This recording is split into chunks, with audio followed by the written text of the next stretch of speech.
اللہ وبرکاتہ۔ بسم اللہ الرحمن الرحیم۔ صبح کے پیغام کی آج کی قسط میں میں سید سعدی قاسمی اس وقت آپ کے روبرو ہوں۔ امید کرتا ہوں آپ سبھی حضرات بخیر ہوں گے اور اپنی جگہوں پر خوش ہوں گے۔ کل آپ نے یہ بات سنی ہوگی کہ ملعون زمانہ وسیم رضوی نے کل پھر قرآن پاک کے سلسلے میں اپنی نئی گستاخی اور اپنی ایک نئی منحوس حرکت ساری دنیا کے سامنے پیش کی۔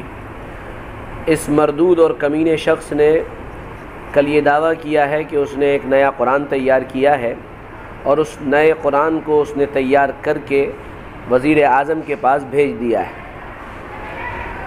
جب اسے سوال کیا گیا کہ آپ کا یہ نیا قرآن کیا ہے اور اس کے اندر کیا کیا تبدیلیاں کی ہیں آپ نے، تو اس ملعون انسان نے یہ کہا کہ میں نے اس قرآن کے اندر وہ جو 26 ووادت آیتیں، نعوذ باللہ من ذالک، یعنی وہ 26 آیتیں جن پر کفار اور مشرکین کو اعتراض تھا، اللہ کا انکار کرنے والے اللہ کے باغیوں کو اعتراض تھا، میں نے ان آیتوں کو اس قرآن سے نکال دیا ہے۔ پہلی بنیادی بات یہ ہے کہ اس ذلیل اور رسوا اور کمین انسان کو یہ حق کس نے دیا کہ وہ قرآن کے اندر تبدیلی کرے؟ خیر، دوسری بات اس نے یہ کہی کہ میں نے قرآن پاک کی صورتیں جو کرم انوسار نہیں تھیں ان کو کرم انوسار کر دیا، آرڈر میں کر دیا ہے۔ فی الحال میں صرف اس کی انہی دو باتوں پر بات کرتا ہوں۔ پہلی بات تو یہ سمجھنے کی ہے کہ قرآن پاک کو دنیا کی کوئی طاقت تبدیل نہیں کر سکتی ہے۔ میرے پاس صبح انگلینڈ سے بھی میسیج آیا اور بھی کئی جگہ سے میسیج آیا کہ مولانا صاحب اس کی زبان روکیے۔ دیکھیے، کتوں کی زبان کوئی نہیں روک سکتا ہے۔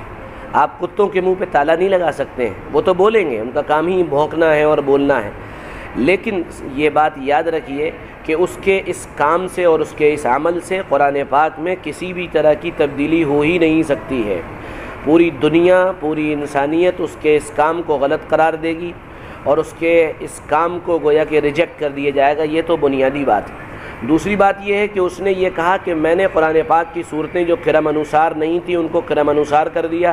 اس جاہل کو، اس بیوقوف کو، اس نادان کو، اس پاگل کو یہ بھی نہیں معلوم ہے کہ قرآن پاک کی جو صورتیں ہیں وہ توقیفی ہیں، اور توقیفی کا مطلب ہم نے اس وقت بھی آپ کو بتایا تھا۔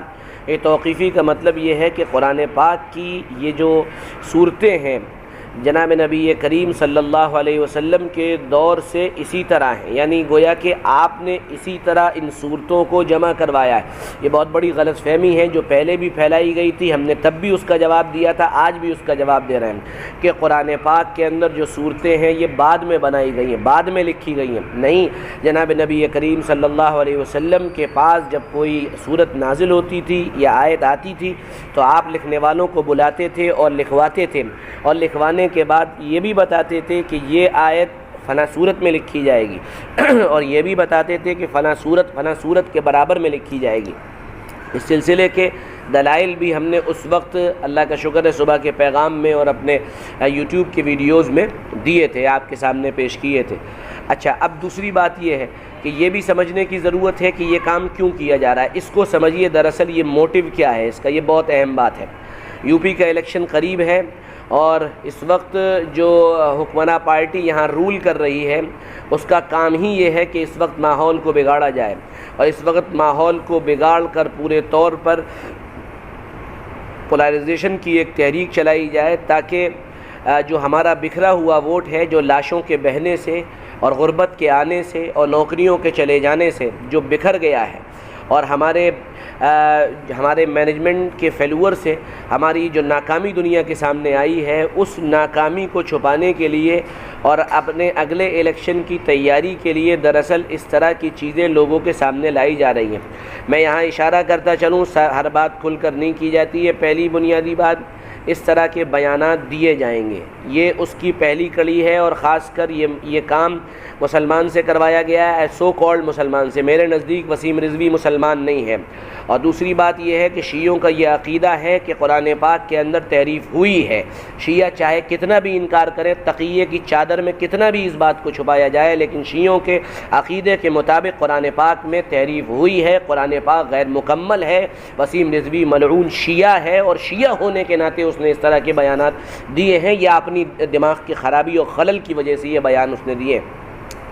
تیسری بات جو اس سلسلے میں آگے کہنا چاہوں گا وہ یہ ہے کہ ہم کو اس وقت اس کو سمجھنا چاہیے، فی الحال کوئی ری ایکشن اس کے اوپر نہیں آنا چاہیے، کیونکہ اگر ہمارا ری ایکشن اس کے اوپر اس طرح کا آیا تو اس کے نتیجے میں آپ یہ سمجھ لیجئے کہ جو غیر مسلم لوگ ہیں وہ فوراً کھڑے ہو جائیں گے، جیسا کہ میرے ساتھ بھی پچھلی مرتبہ یہ ہوا تھا کہ میرے خلاف میری فوٹو لے کر میرے ویڈیو کے خلاف ٹویٹر پر انڈیا میں ٹرینڈ چلایا گیا تھا، اور یہ کہا گیا تھا، پوری ہندو کمیونٹی کی طرف سے کہا گیا تھا کہ I stand with Waseem Rizvi, یہ باقاعدہ یہ ایک ٹویٹر پر نمبر 1 کا ٹرینڈ چلا تھا، اس میں میری فوٹو کا بھی استعمال کیا گیا تھا، اس وقت میں نے اس پر بھی آپ حضرات کو متوجہ کیا تھا۔